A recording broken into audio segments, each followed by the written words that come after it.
my rule here, it's too much material. It means what? Over contour restoration. And this will increase the time of the finishing and polishing.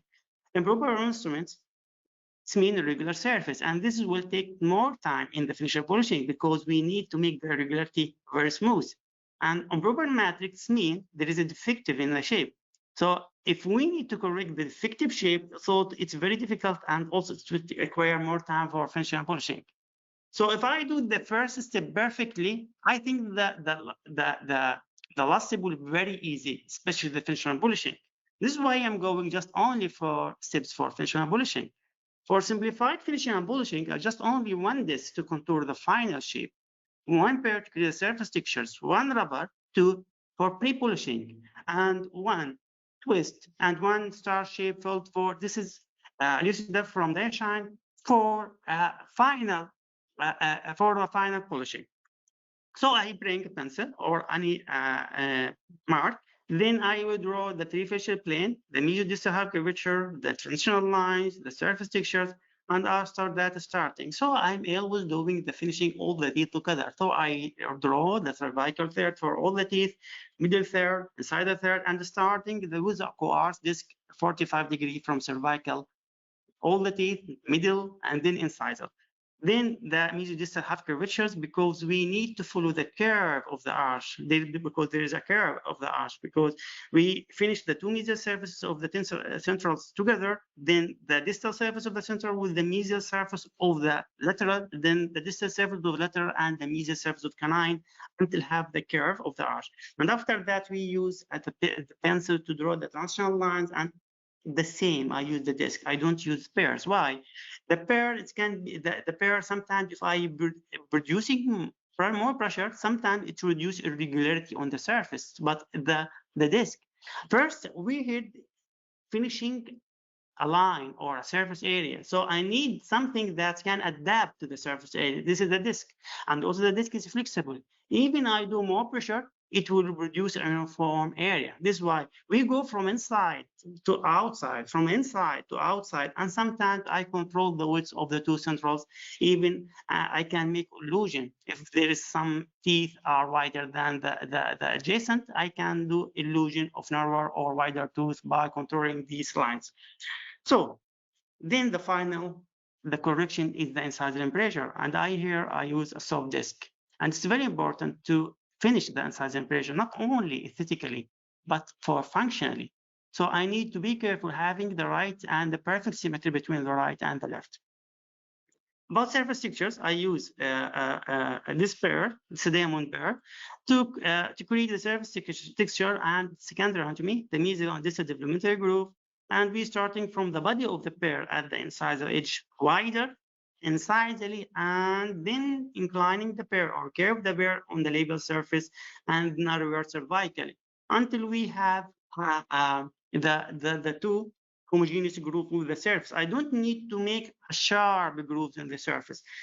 After that, I go for pre-polishing. This is why I'm using the twist rubber. Why twist rubber? Because it can adapt all the surface details. But be careful, the movement of this rubber should go in a forward direction, not a reverse. Because if you go to the reverse direction of the peaks, it will break. Instead of using this rubber for multiple patients, multiple cases, it can just only one case. Then 45-degree from cervical to incisor with intermittent touch to prevent the overheating of the outer surface. After pre-polishing this, we are ready for the lucida polishing or lucida click. This is from Diashine. Why we are doing polishing? Because there is micro cracks, micro voids on the surface. We need to eliminate all these, and this can accumulate all that can accumulate the pigment. So this is why I need to have the surface gloss or surface clusters to increase also the longevity of the restoration. This is the super active submicron diamond paste that's come with the lucida.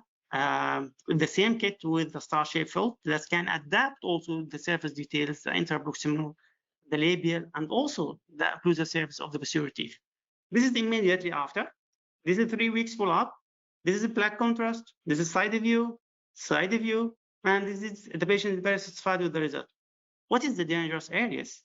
First, when I mean the midline, and here not all the entire midline between the two arches, but also between when I placing the first two matrices in the centers, there should be perfect symmetry between the two matrices. Any deviation in the matrix there will be a deviation in the midline, because there will be also a central dominance.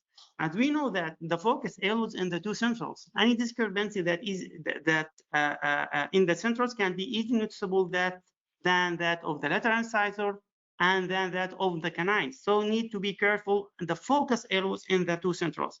The transitional lines, and here, or we can say the light lines, and should be symmetry between the right and the left side. And the contact area in relation to the length of the centrals, and especially in cases of what? Diastema or multiple diastema cases, because we need to prevent to having plaque triangle after the restoration. Finally, the incisor embryo should be, there is a light symmetry between the right and the left perfectly. As I want to go for a single visit, I make the palatal shell just only with a minor step support palatally with the finger with enamel shade. With enamel shades, then if a little adjustment, sometimes I need to correct the lengths between the right and left. So the question now, how we can predict the labial contour of the composite veneer? Simply by choosing the right matrix. There are two types of the matrix. For me, I am using the Unica matrix system. There is normal Unica and there is sectional Unica. The normal Unica, it's a U-shaped matrix. It's a 30 microns stainless steel. Regular Unica is for large teeth like central incisors and canine, and mini D for small teeth like lateral incisors and lower anterior.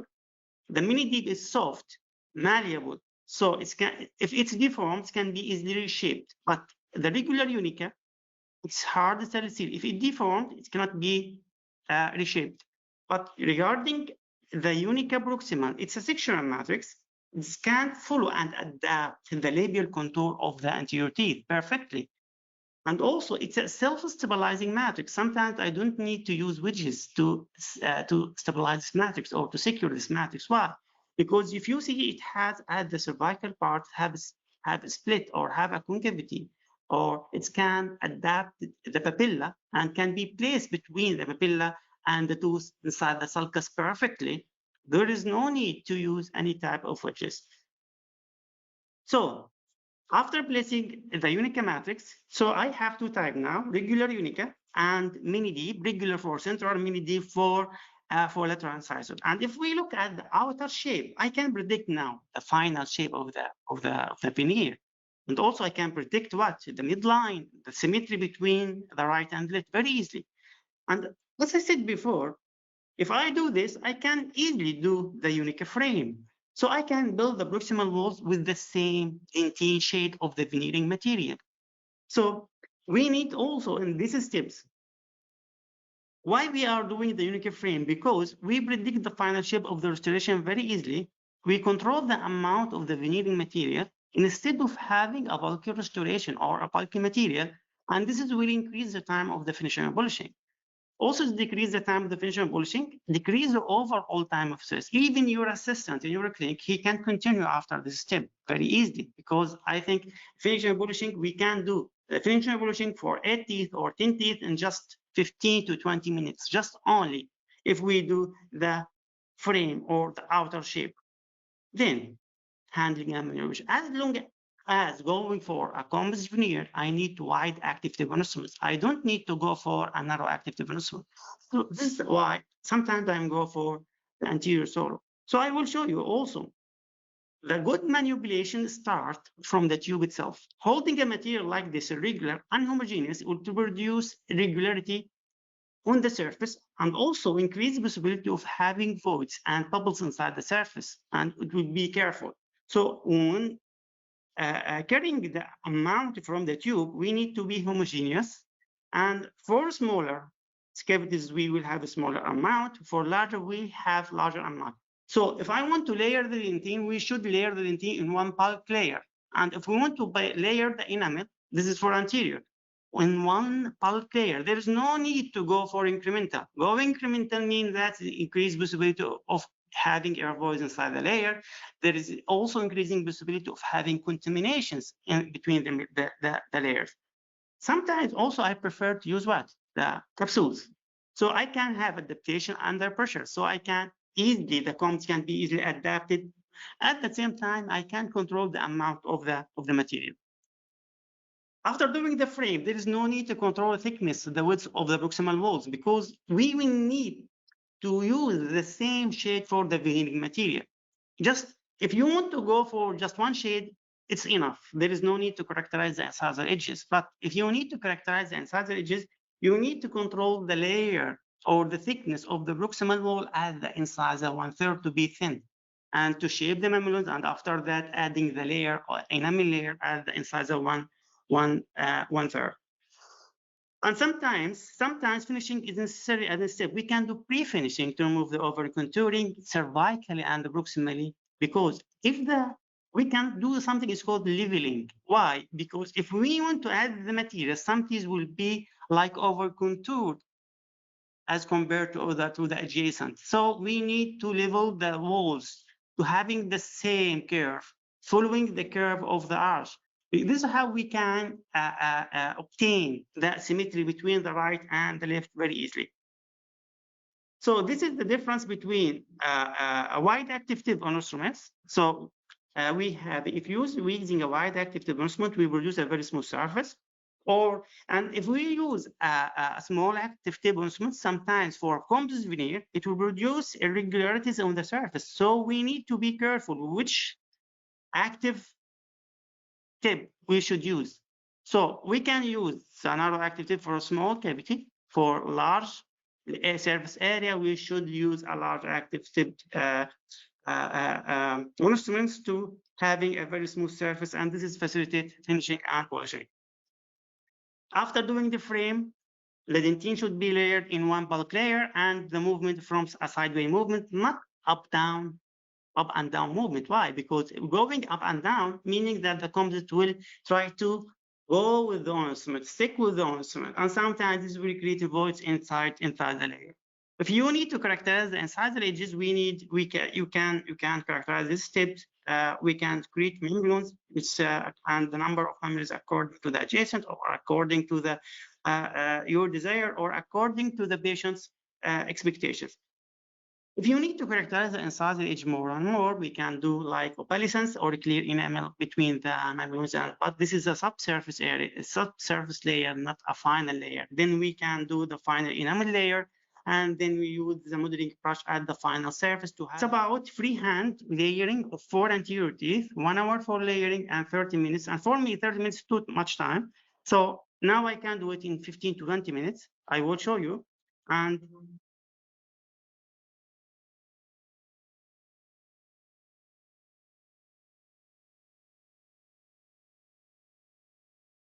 so I was using these mylar strips to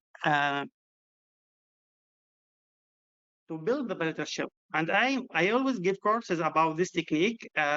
If you need to know more details, or to have more details about, or to learn more about this technique, you can check my website. And you can also check my courses about how we can achieve a predictable palatal shell and the symmetrical between the right and the left very easily. We can adapt them with the unica, multiple unica together, and here secured by what? Secured by liquidin or flowable in between them, just to secure the matrices together. And here I using the dentine shades in the proximal walls. There is no need to control the thickness of the width of the proximal walls, just only in the incisor 1/3.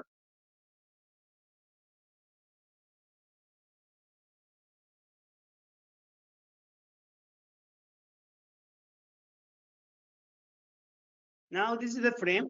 One bulk layer for dentine, then making mamelons. And after that, the mamelons for the left hand side. Now we'll be placing opalescence mass or clear enamel in between the mamelons.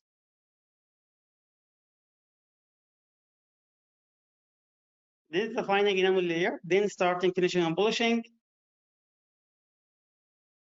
So we repeating the same steps of the finishing and polishing. Using the coarse disc in the first steps from cervical to incisal until we achieve to make the teeth at the same level, the same curvature, because the labial surface is not same plane. There is a three facial plane, and also there is curve of the arch from the canine to the canine. We need to draw this curve. The transitional lines, I am using the same disc also.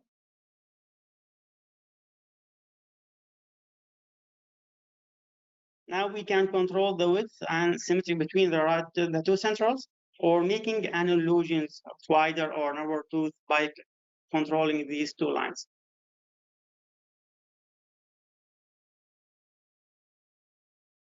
Then the surface textures with the same with the pair, wider incisally and narrower cervically, and then the rubber.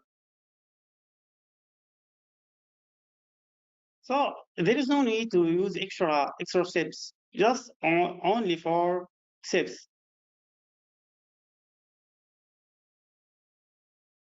This is the final steps.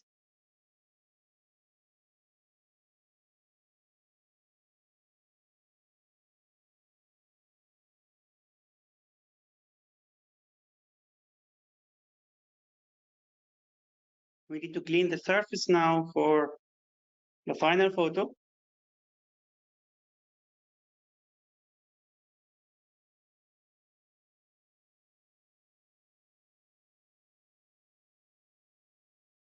So we can do it very simple, as simple as possible in just a very little time. It's freehand. So what is the more simplified also? So I also follow this technique. I use this instrument, the new instrument, the replica anterior instrument. So this instrument just not only adapt the composite, also it adapt the composite, removing the composite excess and shaping the transitional lines and also the secondary anatomy in the same steps. So there is no need to use any pairs. So just only using the proximal unica to control the outer shape, and then the one step for pre-polishing and one steps for polishing. So I will show you one sheet. This is a single central initial situation, making freehand at the same steps, using the black side, the back side, sorry, with the curve end to carry the composite material, then using the curve end to adapt and shape the palatal shape. After making the palatal shape, and no need for further adjustment. And sometimes if we go freehand, sometimes a little adjustment is needed. Then we adapt the proximal unica. And now if you see these steps, after placing the unica proximal matrix, use the curve end to slide vertically between the two teeth in the proximal area to establish the proper proximal height according to the adjacent tooth height, mesially and distally. What is good about this matrix? We can control the height before proceeding to build the proximal wall. So I can first, by pushing the matrix more labially or more palatally, so I can make the matrix at the same level of the adjacent before going to build the proximal wall. So there is no need to do extra finishing. There is no need to, there is no chance also to have over contour restorations.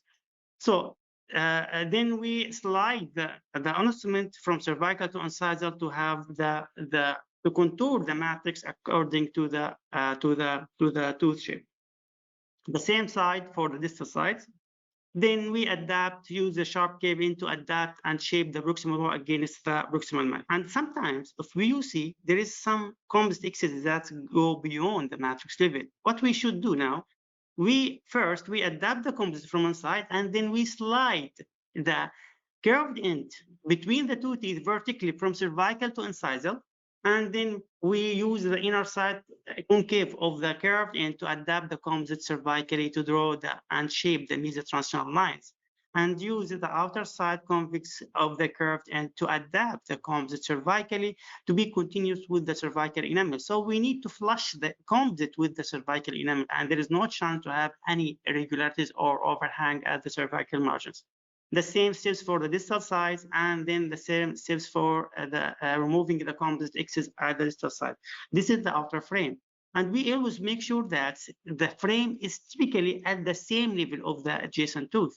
And then we go for the veneering material. So we adapt with the outer side of the instrument and from cervical to incisor. And then if you see there is some excess composite at cervical at the proximal wall, so we need to slide the matrix. So the second stage to accentuate the shape and removing the excess while forming the surface anatomy and the transitional lines. After doing these steps, we remove the excess and at the same time we make the secondary anatomy, and also we can control the depth of the surface textures. If we need, we can make it more prominent, or we can make it a lesser surface textures. And this is the final situation. I will show you. I will go for two shades, and we'll show you the video with the last one. And in this, if I want also to go for two shades, I will just only, after removing the excess, I make a room for the mamelons, and then I make the mamelons at the incisor 1/3. And then after that, I placing the composite enamel in between the mamelons at the incisor as I make a space for the final enamel layer. Then the finishing and polishing with the same steps. So there's no need, just only one rubber for pre-polishing and one steps for the final polishing. Pre-polishing using twist rubber would skip the steps to use the burr to create a surface texture because we already created using an anterior replica. And this is the final polishing, and this is the final situation. So this is how we can produce homogeneous surface textures with the surface, not a sharp or sharp surface texture on the surface. Sometimes when the light hit the surface, we produce a sharp reflections. So we need to go for to use extra steps for frictional polishing to remove these irregularities. Now I will show you this video. So using the curve end to make the palatal shell, this is enamel shade, and we should always control the thickness of the palatal shell to be 0.3 to 0.5. How we can make sure that? We should see the background through the shell. If we see the background, it's within 0.5.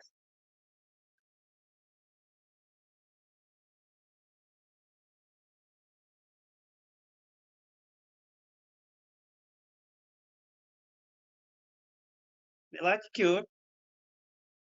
And now I will show you the magic of the proximal Unica matrix and how we can place, it's the best way to place the matrix is to place between two fingers, not holding the matrix from the tip. It's placing the matrix between the labial and the palatal side, between the two fingers, and pushing until it reaches the papilla and embracing the papilla in between the papilla and the tooth inside the sulcus. After that, we adjust the height of the matrix and using the instrument, or I can push using my fingers to have the same level with the adjacent tooth. There is no need to use any type of wedges. Sorry.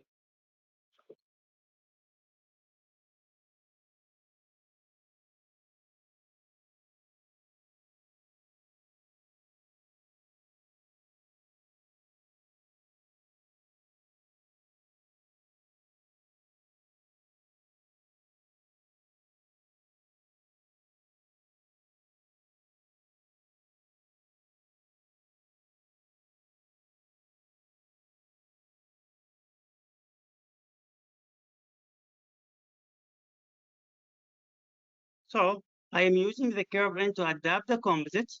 Then I am sliding along the matrix and along the interproximal area to remove any composite excess. See how? Like this.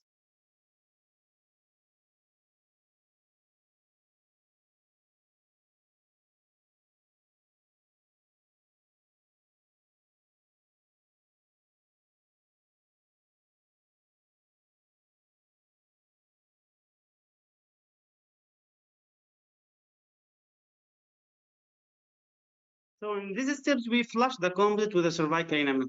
So we need to make this area very smooth.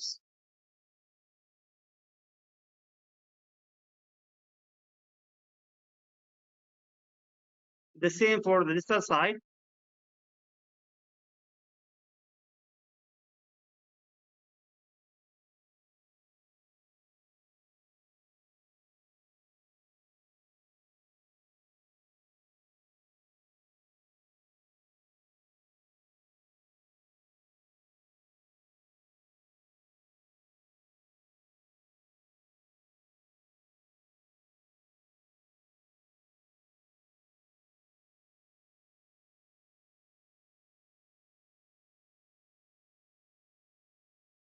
Then liticure.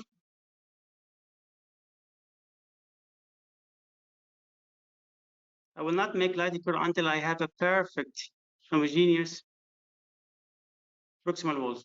This is how we can remove the matrix very easily. We just release it from cervical to incisor, and then we push toward the incisor part. This can be easily removed. Mm. Mm. Then we use the same dentine shade of the proximal walls.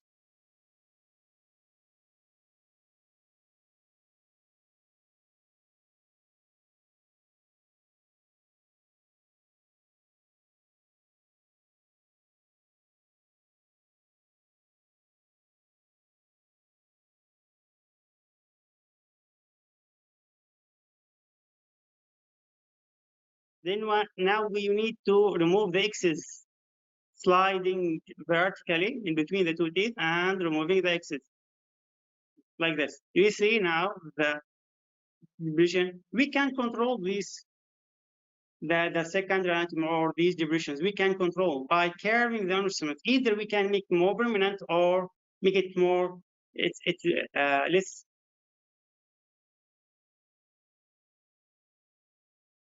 Then we create a space for the mamelons with the curve end.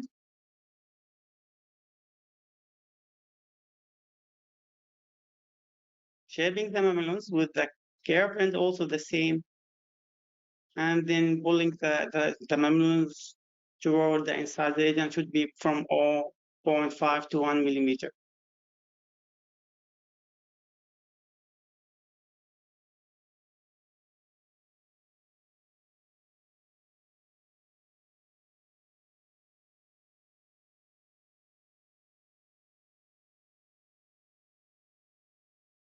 Then you use the outer side of Queenie to make the depression between the mamelons to allow the final layer of enamel to follow all these depressions.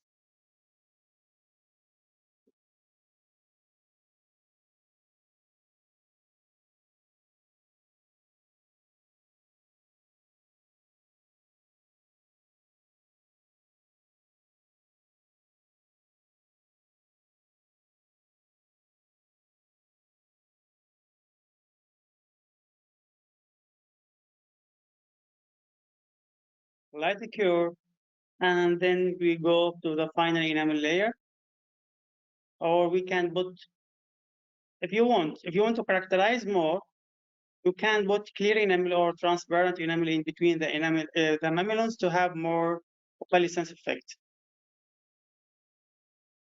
Now we're using the outer side now to follow the depressions in between the mamelons, and also at the same time we're starting to create the secondary anatomy. This is the final layer.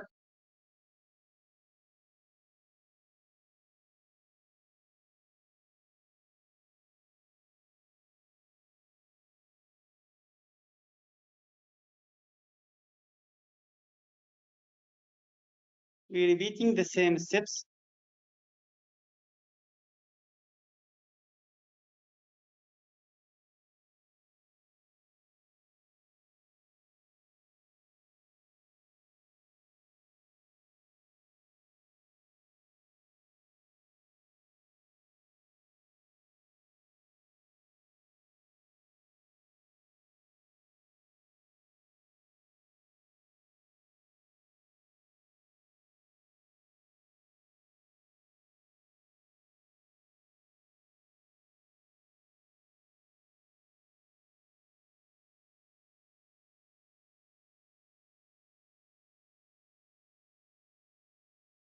I just use these steps, the disc, just only very little, to remove the excess at the distal sides, and then continue to the final pre-polishing, just only. There is no need to use on the surface. Because if I want to use on the surface, I will remove the entire surface textures.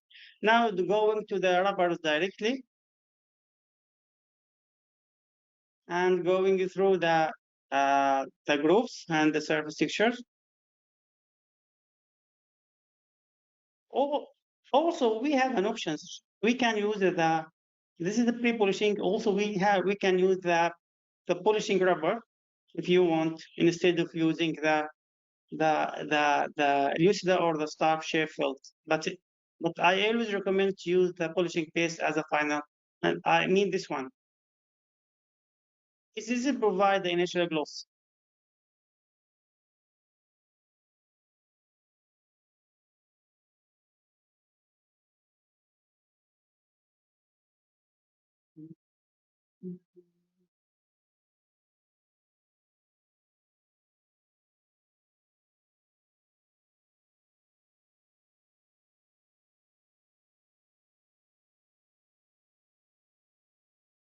To see now the surface gloss, the surface texture, everything's in a very simple steps.